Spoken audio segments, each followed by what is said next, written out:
So the double assassination features back in Assassin's Creed Shadows, but some people think it looks a little bit weird, and I'm going to explain why that is. So it's actually a technical limitation, and it's one that we've seen before, but in previous games it's been handled in a different way.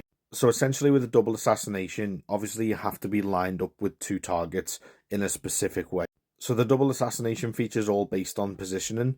So you have to have two enemies that are standing next to each other within like close proximity. But there's only a limited number of animations that can play out based on like all the different angles that you can attack from. So generally that's one from the back and one from the front. So if you've got two guards that are standing next to each other and you jump at them from the side, the game basically has to correct Naoe's positioning to make the animation play out properly, if that makes sense. Now, technically, it is possible to create more animations to account for like multiple different angles, but that's a lot of extra work for animators to do. So the way that they get around it in Shadows is a camera cut.